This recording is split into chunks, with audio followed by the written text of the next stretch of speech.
this point, you might be asking why this content is so P-centric. Why are we all talking about P files and Windows malware? Wasn't there Linux malware or macro viruses and VB script worms? Of course there were. And even more, I would say that at that point of time, because the people who develop malware, in a lot of cases, especially advanced malware, will be actually security expert with no cybercrime intent, but to show off their capability and knowledge, you would find very advanced Linux malware viruses which have a polymorphic engine inside and so on. However, due to multiple factors, one of them, the audience who uses Windows versus Linux, and another one is monetization in the next era. At that point of time, Linux malware would go into decline because security expert who proved their point, proved it's possible, it works, there is Linux malware, kind of lost interest in it.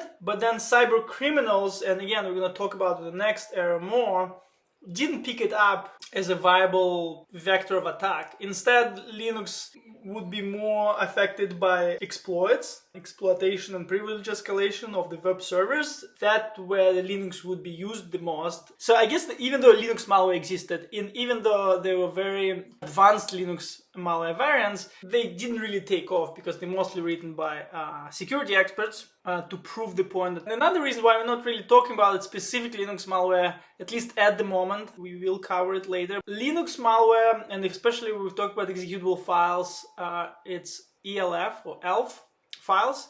They are based very similar to COF format, and the P files also very similar or based on a COF format. So if you're really looking at it from an anti-malware perspective, like how to detect malware, everything which had been done to P can be done to ELF as well. And about macro viruses and VB script, of course they were, and those were actually the most noisiest attacks. You might heard I Love You worm or Anna Kurnikova worm, both written on VBS. You also might heard about Melissa virus, but there were even much more advanced viruses like polymorphic viruses. And I added the screenshots which I took for the amazing book called Advanced Code Evolution Techniques and Computer Virus Generation Kits. If you look at that, you're like, damn, I just saw it like a few months ago when I was reverse engineering a latest phishing document, right?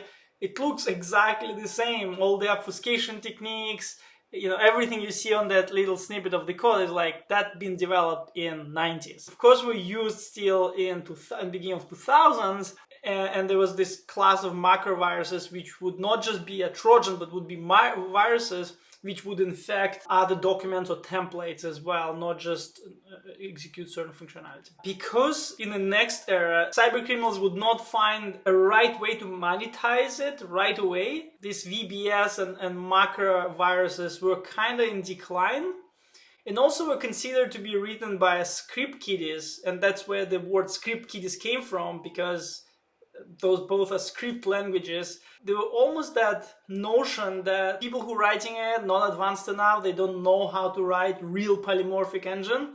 And of course, all the anti-malware developers would really want to focus on these complex binary-based polymorphic viruses. And while there were still engines to detect macro viruses and Visual Basic, they will be based on string comparison, heuristics.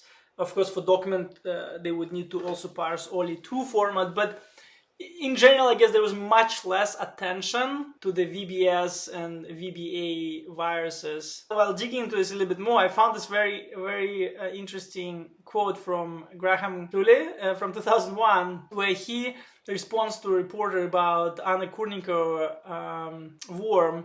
And he says, the more important lesson to learn from a virus outbreak such as Anna Kurnikova virus and the love bug is that firms should consider blocking Visual Basic scripting and the files with double extensions, both tricks used in the Anna bug. And you'd be like, that was written in 2001. We still have these problems. The Visual Basic scripting still used in the file as malware all the time, or as a component of the malware initial vector of infection.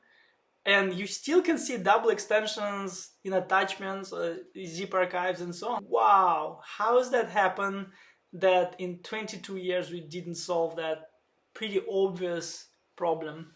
And of course, the same with the macro, as I already mentioned. You like, wow, that code, is it really from 2000? That sounds like from 2002, right? So anyway, I'm not really aware of much of advanced macro techniques back in the day, except, some structural analysis. Sometimes there would be imperfection of the randomization and polymorphic macroviruses, and it wouldn't be fully random. So you could really write a heuristic which would just detect certain combination of substrings. You can write an heuristic to detect obfuscated code. You could do it the same way in 2000, and I think that's pretty much what people would do. They would use antivirus scripting language to write an heuristic and detect obfuscated virus.